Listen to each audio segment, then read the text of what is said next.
മാലപ്പടക്കം ശരിയോ തെറ്റോ എന്ന് മാത്രം നിങ്ങൾ പറഞ്ഞാൽ മതി. കൂടുതലായി ഒന്നും പറയണ്ട. ശരിയോ തെറ്റിൽ പങ്കെടുക്കാൻ റെഡിയാണല്ലോ? റെഡി. ആരാണ് ആദ്യം റെഡി? ആരെങ്കിലും സ്വമേധ വന്ന് ഞാൻ അവരോട് ചോദിച്ചോളാം. എങ്ങനെയാ അഭിപ്രായം? എന്ത് പറയുന്നു? ആരായാലും കുഴപ്പമില്ല. അതുകൊണ്ടാണ് ഞാൻ നിങ്ങളിൽ ആര് വേണമെന്ന് ചോദിച്ചത്. എഞ്ചിനീയർ, ഡോക്ടർ, ബിഷക്കുരൻ, സ്റ്റെഫി ഉത്തരവാദിത്തത്തോടു കൂടി ആ കർത്തവ്യം ഏറ്റെടുത്തിരിക്കുകയാണ്. സ്റ്റെഫിയോടുള്ള എന്റെ ചോദ്യം ഇതാണ്. ബോബന്റെയും മോളിയുടെയും അച്ഛൻ കളക്ടറാണ്. കുരുമുളക് ഒരു സുഗന്ധ വ്യഞ്ജനമാണ്. ശരി. ഗണപതിയുടെ ചേട്ടനാണ് മുരുകൻ. ശരി. മത്തനും തണ്ണിമത്തനും ഒരേ കുടുംബക്കാരാണ്. ശരി. വാലിൽ രോമക്കൂട്ടമുള്ള പൂച്ച കുടുംബത്തിലെ ഏക ജീവിയാണ് സിംഹം. ശരി. നോക്കാം.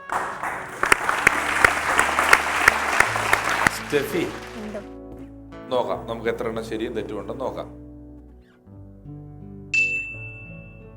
ബോബന്റെയും മോളിയുടെയും അച്ഛൻ കളക്ടറാണ് എന്ന് ഞാൻ പറഞ്ഞു. തെറ്റ് എന്ന് താങ്കൾ പറഞ്ഞു. അത് തെറ്റ് തന്നെയാണ്. 10 മാർക്ക്. ബോബന്റെയും മോളിയുടെയും അച്ഛൻ വക്കീലാണ്. പോത്തൻ വക്കീൽ. ടോംസ് എന്ന കാർട്ടൂണിസ്റ്റിന്റെ വീടിന്റെ തൊട്ടടുത്ത് താമസിച്ചിരുന്ന 2 കുസൃതിയായ ഇരട്ട പിള്ളേരെ കണ്ടിട്ടാണ് ടോംസിന് ഇങ്ങനെ ഒരു ആശയം, 2 കുട്ടികളെ കുറിച്ചുള്ള കാർട്ടൂൺ എന്ന ആശയം വന്നത്. ടോംസിന് 6 മക്കളാണ് ഉള്ളത്. അതിലൊരാളുടെ പേര് ബോബൻ എന്നാണ്, മറ്റൊരാളുടെ പേര് മോളി എന്നാണ്. സ്വന്തം മക്കളുടെ പേര് തന്നെയാണ് ബോബനും മോളിയും ഇട്ടുകൊടുത്തത്. മലയാളിയുടെ ബാല്യം എന്നാണ് അതിനൊരു ക്യാപ്ഷൻ അവർ തന്നെ കൊടുത്തിരിക്കുന്നത്. 50 വർഷത്തോളം വളരാതെ മലയാളി ഇത്രയധികം വായിച്ച, ഇത്രയധികം സ്നേഹിച്ച മറ്റൊരു കാർട്ടൂൺ പ്രിന്റ് ചെയ്ത് അച്ചടിച്ചു വരുന്ന കഥ ഇതുവരെ ഉണ്ടായിട്ടില്ല, ഇനി ഉണ്ടാകുകയുമില്ല. അത്രയും ചരിത്രം അവകാശപ്പെടുന്നതാണ് ടോംസിന്റെ ബോബനും മോളിയും. അദ്ദേഹം ഈ അടുത്ത കാലത്ത് നമ്മളെ വിട്ടുപിരിഞ്ഞു പോയി. ഹോം മിനിസ്റ്റർ എന്ന അറിവും ആനന്ദവും ഒത്തുചേർന്ന ഈ പരിപാടിയിൽ അദ്ദേഹത്തെ അനുസ്മരിക്കുന്നു, ഓർമ്മിക്കുന്നു. അടുത്തത് ഞാൻ ചോദിച്ചത് കുരുമുളക് ഒരു സുഗന്ധ വ്യഞ്ജനമാണ് എന്ന് പറഞ്ഞു. അപ്പോൾ താങ്കൾ ശരി എന്ന് പറഞ്ഞു. അത് ശരി തന്നെയാണ്. 10 മാർക്ക്.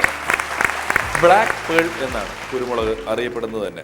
കേരളത്തെ ഇന്ത്യയുടെ സുഗന്ധ വ്യഞ്ജനങ്ങളുടെ കേന്ദ്രം എന്നറിയപ്പെടുന്നതിന് പ്രധാനപ്പെട്ട കാരണം തന്നെ ഈ കേരളത്തിൽ ഏലം, കുരുമുളക് ഈ സാധനങ്ങളൊക്കെ പ്രധാനമായിട്ടും ഉള്ളതുകൊണ്ടാണ്.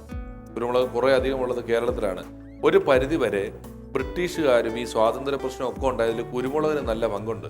ഈ കുരുമുളക് തേടിയാണ് ബ്രിട്ടീഷുകാർ, യൂറോപ്യൻസ് ആദ്യം ഇങ്ങോട്ട് വന്നത്, പിന്നെ ഇവിടെ സ്ഥിരതാമസമാക്കിയത്. പിന്നെ നമ്മൾ സ്വാതന്ത്ര്യ സമരത്തിന് വേണ്ടി ഫൈറ്റ് ചെയ്യേണ്ടി വന്നത്. ഇവർ നേരത്തെ അറിയിച്ചിരുന്നെങ്കിൽ നമ്മൾ 2 ചാക്ക് കുരുമുളക് അങ്ങോട്ട് കൊടുത്തു വിട്ടാൽ ഇത്തരം പ്രശ്നമൊന്നും ഉണ്ടാവില്ലായിരുന്നു. കുരുമുളകിന് അങ്ങനെ ഒരു ചരിത്രം കൂടിയുണ്ട്. പിന്നെ ഞാൻ ചോദിച്ചു ഗണപതിയുടെ ചേട്ടനാണ് മുരുകൻ. അപ്പോൾ അത് ശരി എന്ന് പറഞ്ഞു. അത് തെറ്റാണ്. ഗണപതിയുടെ അനിയനാണ് മുരുകൻ. സ്റ്റെഫിക്ക് അറിയാൻ വഴിയില്ല. ഗണപതിയും മുരുകനും ഒക്കെ ആയിട്ടൊരു കഥയുണ്ട്. ഒരു ദിവസം ശിവനും പാർവതിയും കൂടെ പറഞ്ഞു, നിങ്ങൾ 2 പേരും കൂടെ ലോകം ചുറ്റി വരൂ. ഒരു പഴത്തിന് വേണ്ടി ഇവർ വഴക്കുണ്ടാക്കി. അപ്പോൾ പറഞ്ഞു, നിങ്ങൾ 2 പേരും കൂടെ ലോകം ചുറ്റി വരൂ. ആരാദ്യം തിരിച്ചെൻ്റെ അടുത്ത് വരുന്നോ അവർക്ക് ഞാൻ ഈ പഴം തരും എന്ന് പറഞ്ഞു.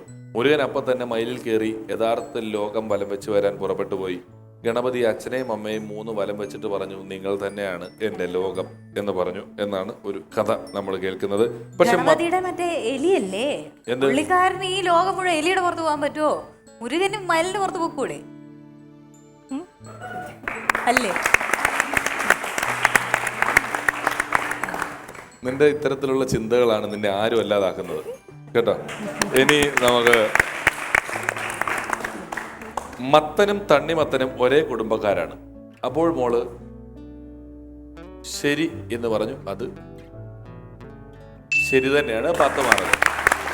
തണ്ണിമത്തൻ എന്ന് പറഞ്ഞാൽ ഏറ്റവും വലിയ പ്രത്യേകത, ഇന്ന് കേരളത്തിൽ വരുന്ന ഫ്രൂട്ട്സ് വിഭവങ്ങളിൽ ഏറ്റവും കൂടുതൽ മായം കലർന്നു വരുന്ന ഒരു സാധനമാണ് തണ്ണിമത്തൻ എന്ന് പറയുന്നത്. തണ്ണിമത്തൻ്റെ അകത്ത് നല്ല റെഡാണ്. അത് മുറിച്ച് വെച്ചിരിക്കുന്നത് നമുക്ക് കൊതി വരും. പക്ഷേ നല്ല തണ്ണിമത്തൻ നമ്മളിപ്പോൾ കാണുന്ന തണ്ണിമത്തൻ്റെ അത്രയും റെഡ് ഉള്ളതല്ല.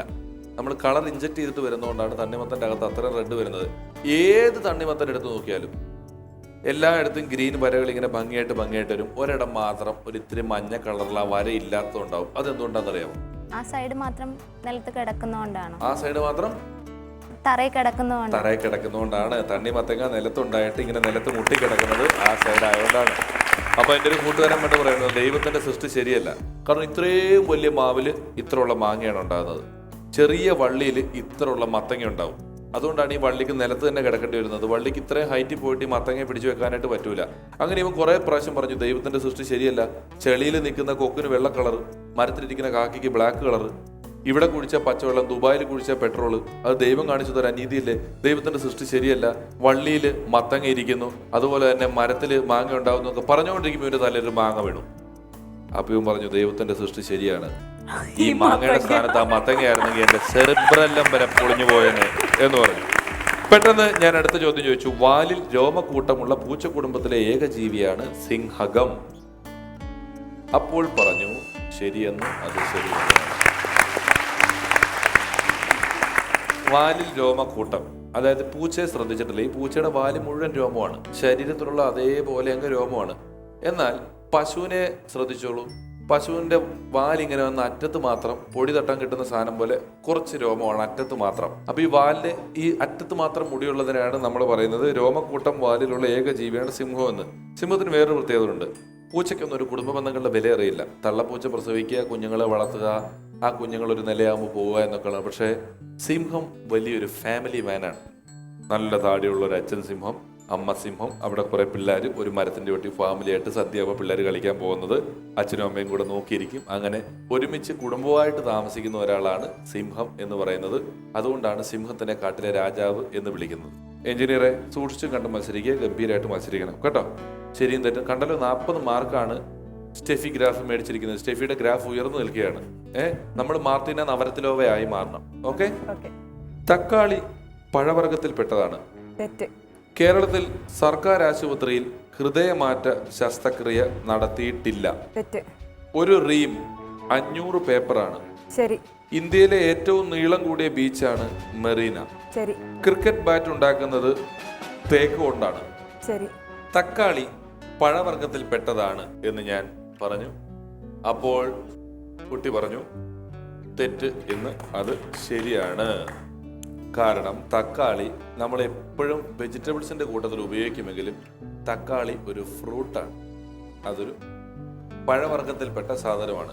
തക്കാളിയെക്കുറിച്ച് വളരെ പ്രശസ്തരായ ആരൊക്കെയോ പറഞ്ഞിട്ടുണ്ട്, തക്കാളി ഒരു ഫ്രൂട്ടാണ് എന്ന് അറിയുന്നത് നമ്മളുടെ ബുദ്ധിയാണ് എന്നും പറഞ്ഞത് ഫ്രൂട്ട് സാലഡിൽ ഇടാതിരിക്കുന്നത് നമ്മളുടെ വിവരമാണ്. ഇതാണ് ബുദ്ധിയും വിവരവും തമ്മിലുള്ള വ്യത്യാസം. ഞാൻ എൻ്റെ ജീവിതത്തിൽ ഈ പ്രായത്തിനിടയിൽ ഒരേ ഒരു സാധനമേ മോഷ്ടിച്ചിട്ടുള്ളൂ. ഞാൻ വേറൊന്നും ആരും കാണാതെ എവിടെന്നെങ്കിലും എടുത്തുകൊണ്ട് വരിക, അല്ലെങ്കിൽ മറ്റൊരാളുടെ സാധനം ആഗ്രഹിക്കുക, ഇതൊന്നും ചെയ്തിട്ടില്ല. ഞാൻ എൻ്റെ ജീവിതത്തിൽ ഇതുവരെ മോഷ്ടിച്ചിട്ടുള്ളത്, ആകെപ്പാടെ മോഷ്ടിച്ചിട്ടുള്ളത്, അത് ഇന്ന് പ്രഖ്യാപിക്കുകയാണ്. ഇതിന്റെ ദൂരവ്യാപകമായ ഫലങ്ങൾ ഉണ്ടാകുമെന്ന് എനിക്കറിയില്ല. ഞാൻ വളരെ ചെറുതായിരുന്നപ്പം ഞങ്ങളുടെ വീടിനടുത്ത് ദേവസി എന്ന് പറയുന്ന ഒരു ചേട്ടൻ്റെ പച്ചക്കറി കട ഉണ്ടായിരുന്നു. അവിടെ പച്ചക്കറി മേടിക്കാൻ പോയി ഇങ്ങനെ നിന്നപ്പോൾ അച്ഛൻ പച്ചക്കറി മേടിക്കുന്നുണ്ട്. ഞാനൊരു തക്കാളി എടുത്ത് പോക്കറ്റ് ഇട്ടിട്ട് ഇതാരും കാണാതെ ഞാൻ തിന്നു. ആ തക്കാളിയുടെ കുറ്റബോധം ഇന്നും എന്നെ വേട്ടയാടിക്കൊണ്ടിരിക്കുകയാണ്. ഞാനൊരു തക്കാളി കട്ടെടുത്ത് തിന്നിട്ടുണ്ട്. അത് ചെറിയൊരു 4, 5, 6, 7, 8, 10 വയസ്സ് അത്രേ ഉള്ളൂ. കേരളത്തിൽ സർക്കാർ ആശുപത്രിയിൽ ഹൃദയമാറ്റ ശസ്ത്രക്രിയ നടത്തിയിട്ടില്ല എന്ന് ഞാൻ പറഞ്ഞു. അപ്പോൾ തെറ്റ് എന്ന് പറഞ്ഞു. തെറ്റ് തന്നെയാണ്. 10 മാർക്ക്. 2015 കോട്ടയം മെഡിക്കൽ കോളേജിൽ ഹൃദയമാറ്റ ശസ്ത്രക്രിയ നടത്തിയിട്ടുണ്ട്. ഒരു റീം 500 പേപ്പറാണ് എന്ന് ഞാൻ പറഞ്ഞു. അത് കുട്ടി ശരിയെന്ന് പറഞ്ഞു. അത് ശരി തന്നെയാണ്. 10 മാർക്ക്. പേപ്പറിന്റെ ബണ്ടിലില്ലേ, 500 പേപ്പർ ഇരിക്കുന്ന ബണ്ടിലിനെ റീം എന്ന് തന്നെയാണ് പറയുന്നത്. ഇന്ത്യയിലെ ഏറ്റവും നീളം കൂടിയ ബീച്ചാണ് മെറീന എന്ന് ഞാൻ പറഞ്ഞു. അപ്പോൾ കുട്ടി പറഞ്ഞു അത് ശരിയെന്ന്. അത് ശരി തന്നെയാണ്. 10 മാർക്ക്. ചെന്നൈയിലാണ് മെറീന ബീച്ച് സ്ഥിതി ചെയ്യുന്നത്. ബംഗാൾ ഉൾക്കടലിന്റെ തീരത്താണ് സ്ഥിതി ചെയ്യുന്നത്.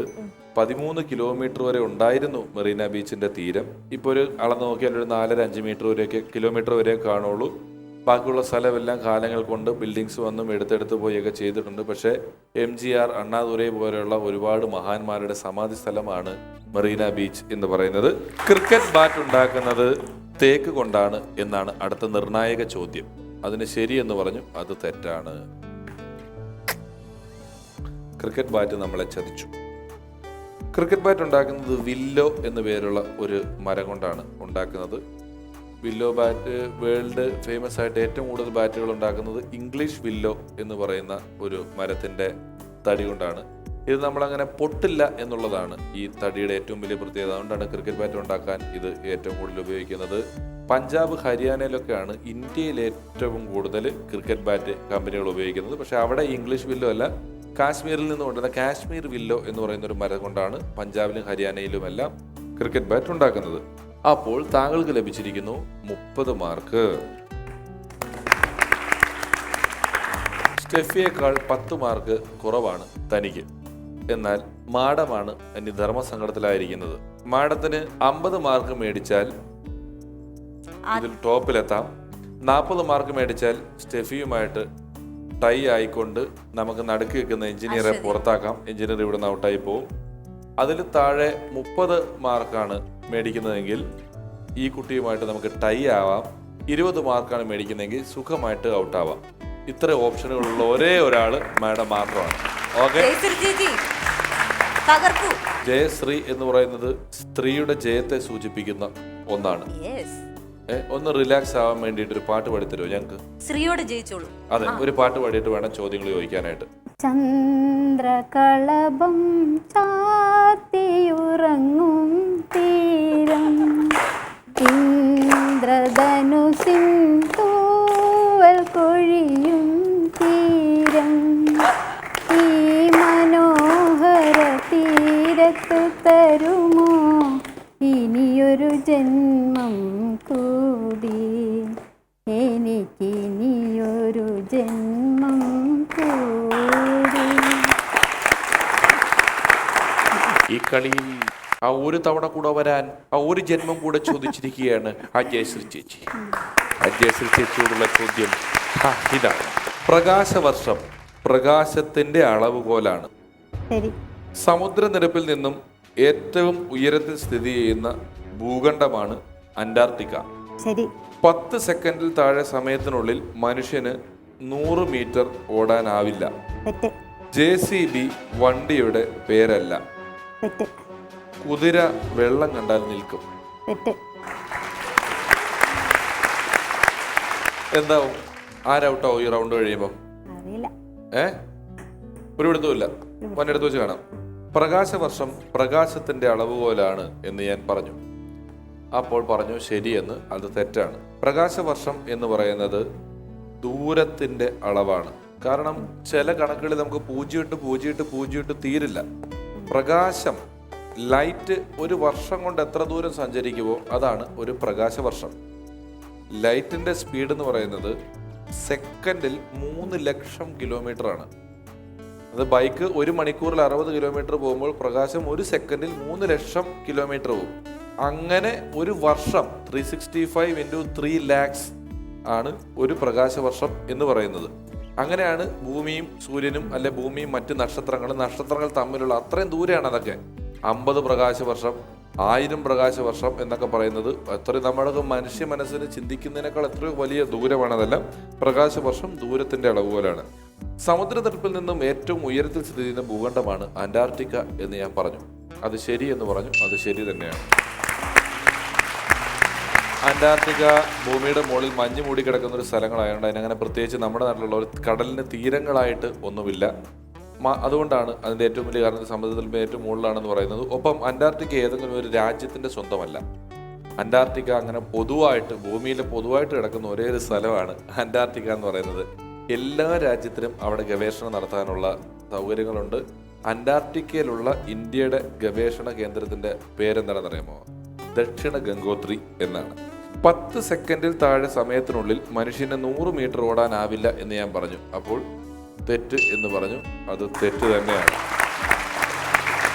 ജമൈക്കക്കാരനായ ഉസൈൻ ബോൾട്ട് എന്ന് പറയുന്ന ഓട്ടക്കാരൻ 9.58 സെക്കൻഡ് കൊണ്ട് 100 മീറ്റർ ഓടിക്കളഞ്ഞു ഒളിമ്പിക്സിൽ. എന്നാ ഓട്ടമാണെന്നൊന്ന് ആലോചിച്ച് നോക്കണം. 10 സെക്കൻഡ് കൊണ്ട് 100 മീറ്റർ ഓടിയെത്തി. അത് ലോക റെക്കോർഡാണ്. ഈ കഴിഞ്ഞ ഒളിമ്പിക്സിൽ വീണ്ടും പുള്ളി ഇതേ പുള്ളിയുടെ തന്നെ സ്വർണ്ണമാരി അത് ഓടിയിട്ടാണ് കിട്ടിയത്. 10 സെക്കൻഡിൽ താഴെ പുള്ളി ഓടി വീണ്ടും റെക്കോർഡ് ഇട്ടു. ഇനി പുള്ളി തന്നെയാണ് വേറെ റെക്കോർഡുള്ളത്. 200 മീറ്ററിലും 19.19 സെക്കൻഡ് കൊണ്ട് ഓടി തീർത്തുകൊണ്ട് അതിന്റെ റെക്കോർഡ് ഇട്ടിരിക്കുന്നത് ജമൈക്കക്കാരനായ ഉസൈൻ ബോൾട്ട് എന്ന് പറയുന്ന ആളാണ്. അപ്പൊ ആ ഒരാളാണ് ഈ റെക്കോർഡ് ഈ ചോദ്യം തന്നെ ഉണ്ടാക്കിയിരിക്കുന്നത്. JCB വണ്ടിയുടെ പേരല്ല എന്ന് ഞാൻ പറഞ്ഞു. അപ്പോൾ ചേച്ചി തെറ്റ് എന്ന് പറഞ്ഞു. അത് ശരിയാണ്. JCB എന്ന് പറയുന്നത് ഒരു കമ്പനിയുടെ പേരാണ്. ജോസഫ് സിറിൽ ബാംഫോർഡ് എന്നാണ് ആ കമ്പനിയുടെ പേര്. പക്ഷെ നമ്മൾ കാലാകാലങ്ങളായിട്ട് ഈ JCB നിന്ന് അതിൽ JCB എന്ന് എഴുതിയേക്കണ കണ്ട കാരണം നമ്മൾ പറഞ്ഞു JCB വന്ന് മണ്ണ് വാരുന്നുണ്ട്, JCB വന്ന് ഇത് ചെയ്യുന്നുണ്ട്. അപ്പോൾ JCB ഒക്കെ വന്ന കാലം ഞങ്ങളുടെ വീടിനടുത്ത് ഇങ്ങനെ പണി നടക്കുക. ഈ JCB വന്ന് പണി വന്ന് പിള്ളേർ കാണാൻ വന്ന് നിൽക്കും. ഇവിടെ ഇത്ര കാണാൻ നിൽക്കാത്ത അന്ന് ഇത് മാന്തുന്ന കാണാൻ വേണ്ടി പിള്ളേരെല്ലാം അത്ഭുതത്തോടെ വന്ന് നോക്കിയിരിക്കും. അപ്പോൾ നാട്ടിൽ പണിക്ക് പോയിക്കൊണ്ടിരുന്ന 1-2 പേർക്ക് ഈ JCB ചെറിയ ഭാരയായി. കാരണം ഒരു മലയൊക്കെ JCB ഒരു ദിവസം കൊണ്ട് വാരി ടിപ്പറെ വെച്ച് കൊടുത്ത് വിടുക. ഇത് ഇവര് 1 വർഷം കൊണ്ട് ചെയ്തുകൊണ്ടിരുന്ന പണിയാണ്. പുള്ളിക്ക് ആകെ സങ്കടമായി. ഇതിന്റെ പേരും മനസ്സിലായിരുന്നു. വെച്ചിട്ട് വയസ്സായൊരു പുള്ളിയാണ്. പുള്ളി വന്നിട്ട് തോമാച്ചൻ ചേട്ടൻ്റെ പറമ്പിലെ പണിയണ സാധനം കണ്ടോ? എങ്ങനെയുണ്ട്? നമ്മളൊരു 15 പണിക്കാര് 1 മണിക്കൂർ കൊണ്ട് ചെയ്യുന്ന പണി 1 മിനിറ്റ് കൊണ്ട് ഒറ്റ BJP ചെയ്യുമെന്ന്. കുതിര വെള്ളം കണ്ടാൽ നിൽക്കും എന്ന് ഞാൻ ചേച്ചിയോട് ചോദിച്ചു. അപ്പൊ ചേച്ചി പറഞ്ഞു അത് തെറ്റ് എന്ന്. അത് തെറ്റ് തന്നെയാണ്. അത് പണ്ട് ചെരുപ്പിനെ പറ്റിയുള്ളൊരു കടങ്കഥയായിരുന്നു. ഓടും കുതിര, ചാടും കുതിര, വെള്ളം കണ്ടാൽ നിൽക്കും കുതിര, ഉത്തരം ചെരുപ്പ്. അതായിരുന്നു സംഭവം. പക്ഷെ യഥാർത്ഥ കുതിരയൊക്കെ വെള്ളം കണ്ടാൽ നിൽക്കുവോ? ഇന്ദുലേഖ കണ്ടുറന്നു എന്നുള്ള പാട്ടിൽ മമ്മൂട്ടി കുതിരയായിട്ട് പുഴയിൽ കൂടെ നീന്തി കിടക്കുന്നത്. പിന്നെയാണ് കുതിര വെള്ളം കണ്ടാൽ നിൽക്കും എന്ന് പറയുന്നത്. പക്ഷെ ഈ റൗണ്ടിൽ എന്ത് സംഭവിച്ചു നിങ്ങൾക്കറിയാമോ? 30 മാർക്ക് 2 പേർക്ക് കിട്ടി. അപ്പോൾ എന്ത് പറ്റും? നിങ്ങൾ തമ്മിൽ ടൈ ആവും. അപ്പോൾ ടൈ ആയ 2 പേരും കൂടി ഇങ്ങോട്ട് വരും. ഇവിടെ എപ്പോൾ നമ്മൾ ടൈ ആകുന്നു അപ്പോഴെല്ലാം ഞങ്ങൾ ആരും ഒന്നും നിർണ്ണയിക്കാറില്ല. പുരുഷു എന്ന ഒരാൾ നിങ്ങളുടെ ഭാഗ്യത്തെ ആസ്പദമാക്കി ഒരു തീരുമാനമെടുക്കും. ഇനി ഇവിടെ വേണ്ടത് നിങ്ങളുടെ ഭാഗ്യം മാത്രമാണ്. ബാക്കിൽ പുരുഷു 2 ചിത്രങ്ങൾ കാണിക്കും. അതിൽ നിന്നും ഒരു ചിത്രം നിങ്ങൾ സെലക്ട് ചെയ്യുക.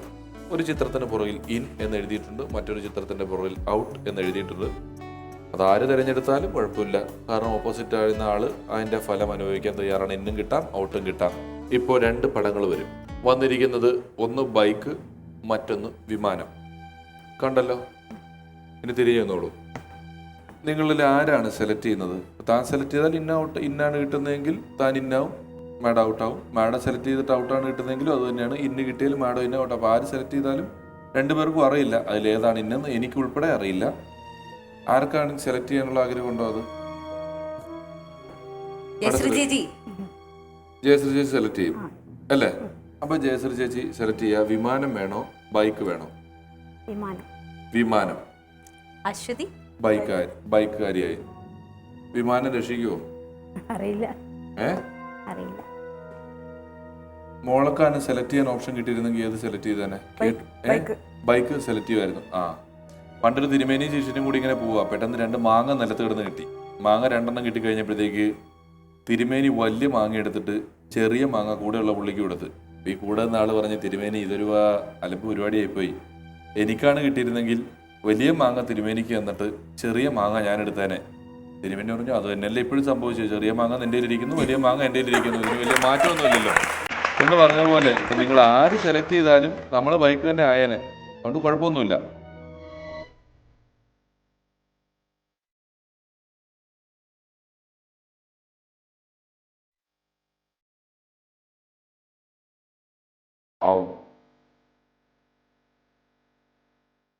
അത് സെലക്ട് ചെയ്തത് പോലും ചേച്ചി തന്നെയാണ്. അപ്പോൾ ഈ റൗണ്ടിൽ നിന്നും നമ്മളുടെ പ്രിയപ്പെട്ട ജയശ്രീ ചേച്ചി ഔട്ട് ആവുകയാണ്. ചേച്ചി എന്ത് പറഞ്ഞു? ഇവിടെ ഭാഗ്യം മാത്രമാണ് അല്ലേ? മറ്റേതൊന്ന് ഓപ്പൺ ചെയ്തോളൂ വെറുതെ. ഇനി അതിൽ ഔട്ടാണെങ്കിലും 2 പേരും ഔട്ടാവണ്ടേ?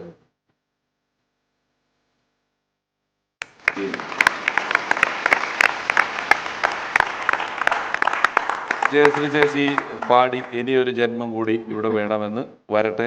SMS അയക്കുക. വീണ്ടും ഈ മത്സരത്തിൽ പങ്കെടുക്കുക. ജയശ്രീ ചേച്ചിക്കുള്ള സമ്മാനങ്ങൾ കൊണ്ടുകൊടുക്കും.